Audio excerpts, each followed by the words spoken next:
नमस्कार साथियों की फैक्ट में आप सभी का स्वागत है। उम्मीद करता हूं कि आप सभी लोग बेहतर होंगे। सभी सनातनी और राष्ट्रवादी भाई बहनों से अपील रहेगी कि चैनल को सब्सक्राइब करिएगा, वीडियो को लाइक करिएगा और अधिक से अधिक लोगों तक शेयर कर दीजिएगा।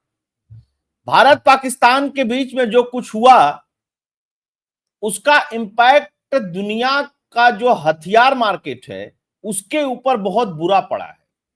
अब तक जिनकी लॉबी चलती थी, अब तक जिनकी लॉबिंग चलती थी, अब तक जिनका कब्जा था, उनकी चूल्हे हिलने लगी हैं। आप लोगों को पता है कि भारत में जो डिफेंस सिस्टम यूज हुआ, भारत में जिस तरीके का ड्रोन यूज हुआ, अन्य सारी चीजें हुई, उससे पूरी दुनिया ने एक बात का लोहा माना कि भारत के पास जो भी सिस्टम है वो बहुत उन्नत किस्म का है और भारतीय उसको यूज करना भी बहुत अच्छी तरीके से जानते हैं। भारत के हथियारों की प्रदर्शनी तो हुई ही, साथ के साथ भारत ने जो हथियार दुनिया से खरीदे हैं उसकी भी प्रदर्शनी हुई। लेकिन जो लोग फेल हुए वो लोग अब एक प्रोपोगेंडा में फंस गए हैं। जैसे चाइनीज JF-17 जब फेल हुआ तो उस कंपनी को जो बनाती है कंपनी, उसको JF-17 को, चाइना की, उस कंपनी में चाइना की गवर्नमेंट ने इतने पैसे डालने शुरू किए कि उसका शेयर अचानक बढ़ने लगा। लोगों ने कहा कि लगता है कि राफेल को इसने गिरा दिया है। अच्छा, प्रोपोगंडा वाला इतना जबरदस्त है कि राफेल के शेयर थोड़े नीचे आ गए। सोशल मीडिया आप देख ही रहे होंगे। लेकिन कोई भी खेल बहुत लंबे समय तक नहीं चलता है, झूठ का खेल लंबे समय तक नहीं चलेगा। लेकिन एक सिस्टम S-400, उसको कहां छिपाती दुनिया, उसको कहां छिपाता चाइना, और उसका HQ-9 उसको कैसे छिपा लेगा चाइना। जब घुस करके पाकिस्तान के अंदर मारा है भारत ने, भारत की मिसाइलों ने, भारत के ड्रोन ने, तो फिर तो तुम्हारा डिफेंस सिस्टम बेकार है। और चाइना ये फर्जी वाला डिफेंस सिस्टम सबको चिपका रहा था। लोग मजा ले रहे हैं ट्विटर पे, फेसबुक पे कि भैया ये लगता है फास्ट टैग वाला है, ऐसे ही चिपका दिया है। और पाकिस्तान को चिपकाया तो पाकिस्तान से CPEC दुनिया भर का पोर्ट वोट ये सब सारी चीजें ले ली। भिखारी देश है पाकिस्तान, पैसा देने को था नहीं। लेकिन भारत का जो निर्यात है वो 2013 में मात्र 686 करोड़ रुपए था। हम दुनिया को 2013 में 686 करोड़ का हथियार बेचते थे। उसमें भी क्या बेचते थे हम? लॉन्चर बेचते थे, कुछ पार्ट्स बेचते थे, उसके अलावा कुछ आर्टिलरी बेच देते थे, बस यही। ट्रेडिशनली कुछ हो जाता था तो उसमें कंपनियां हमारी बेच लेती थी, बस। जबकि हम खरीदते थे बहुत ज्यादा, इतना ज्यादा खरीदते थे कि उसकी कोई कल्पना नहीं की जा सकती है। सोचिए, भारत में सेना को यूज करने का ट्रक कभी नहीं बनता था जो हाई क्वालिटी का चाहिए होता, बंदरबख्त गाड़ियां चाहिए होती। अब तो खैर बनने लगी। आज भारत दुनिया को 23,622 करोड़ के हथियार बेचता है। कितना? 23,000 करोड़, 23,622 करोड़ का है। 2025 का आंकड़ा है, 24-25 का। और 23-24 का जो आंकड़ा है वो लगभग लगभग 21,000 करोड़ का है। तो ये अचानक कैसे हो गया? जो HAL फेल हो रही थी, जो DRDO काम नहीं कर पा रही थी, अचानक कैसे काम करने लगी? क्योंकि प्रधानमंत्री नरेंद्र मोदी ने उसमें पैसा डाला, वैज्ञानिकों को मोटिवेट किया, मोटिवेट करने के बाद उनको यह भी बताया कि भैया ये अपने लिए मत बनाओ, दूसरे के लिए भी बनाओ।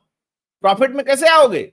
साथ के साथ प्राइवेट प्लेयरों को भी इन्वॉल्व किया। जैसे पूरे दुनिया में, जैसे अमेरिका से लेकर के फ्रांस तक, इटली से लेकर के चाइना तक प्राइवेट प्लेयर हथियार बनाते हैं। भारत में ऐसा कौन सा तुर्रम खा लगा हुआ था भाई कि 65 साल तक कांग्रेस ने इसमें प्राइवेट प्लेयर ही नहीं पैदा होने दिए। एक कल्याणी ग्रुप था, वो भी छोटे मोटे ही बना करके निपट लेता था। अब अडानी इसमें आ गया, नए नए स्टार्टअप्स आ गए, ड्रोन का पूरा इकोसिस्टम बन रहा है। तो क्या करेंगे? माल बेचेंगे दुनिया को भाई। क्योंकि याद रखिएगा, तीन लॉबी, हथियार लॉबी, तेल वाली मतलब पेट्रोलियम पदार्थ वाली लॉबी और फार्मा लॉबी, यही पूरे दुनिया में राज करती है। और जिसके पास ये तीनों चीजें हैं वो बड़ा मजबूत रहेगा।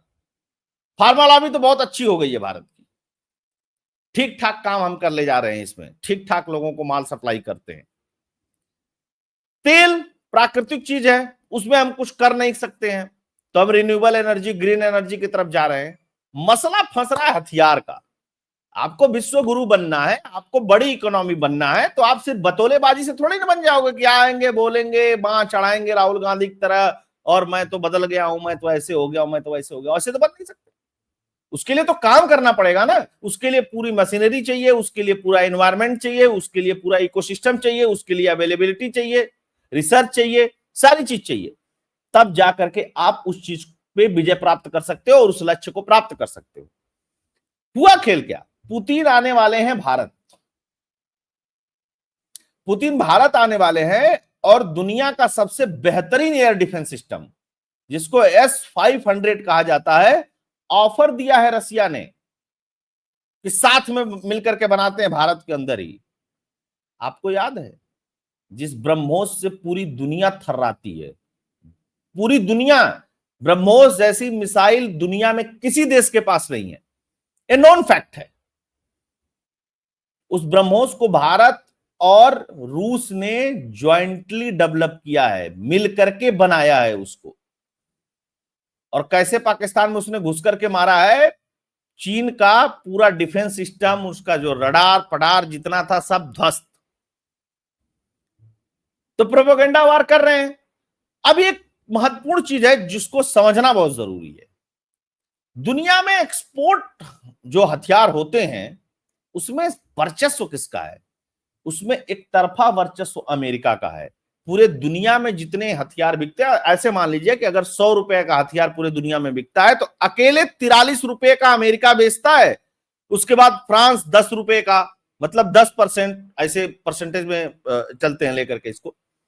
43% अमेरिका, 10% फ्रांस, 8% रूस, 6% चीन, 6% जर्मनी, 5% इटली, ब्रिटेन यानी यूके का नंबर 4% है, इजराइल का 3% है, इसी तरीके से सब है। टर्की भी है इसमें 1.5% के साथ। भारत कहां है इसमें? आप दुनिया की सबसे बड़ी आबादी, आप दुनिया की चौथी सबसे बड़ी सेना, और आप यही बनाने में गायब हैं। हम सामान्य चीजें नहीं बना सकते।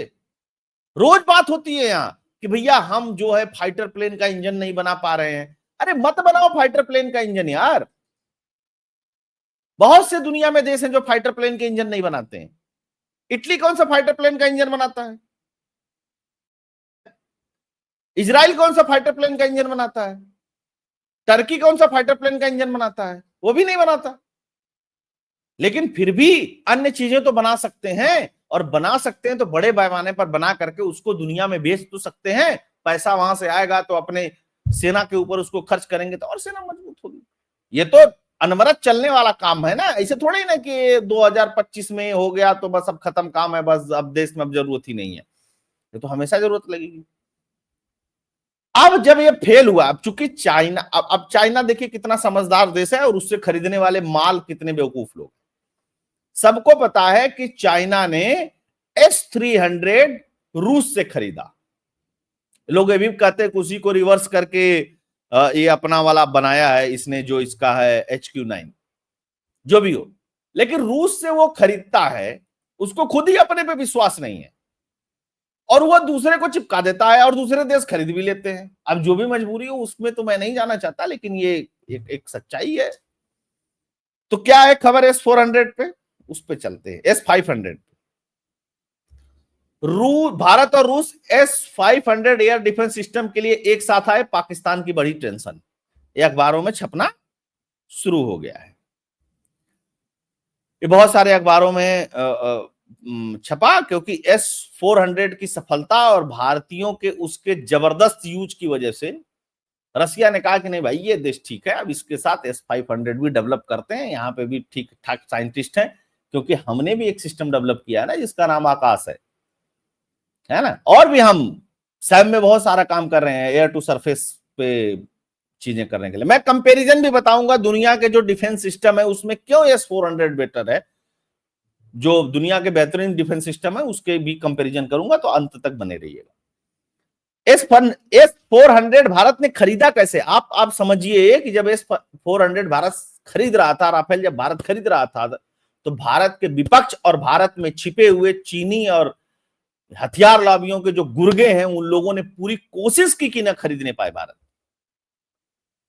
अमेरिका ने भी कोशिश की, कहा है सेंक्शन लगा देंगे, बैन लगा देंगे। भारत ने कहा कुछ नहीं यार, हमको खरीदना है तो हम खरीदेंगे।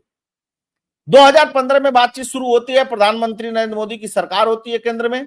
2018 में अजीत डोभाल के नेतृत्व में ये डील फाइनल होती है, 5 यूनिट खरीदने की बात होती है, 40,000 करोड़ रुपए के आसपास हम खर्च करते हैं इस पे। 3 जो यूनिट है वो हमें मिल चुकी है, 2 और मिलने वाली है, वो भी बहुत जल्दी मिल जाएगी। ठीक है, अमेरिका ने कड़े प्रतिबंध लगाने की चेतावनी दी थी, भारत नहीं माना और 2021 से इसकी डिलीवरी शुरू हो गई।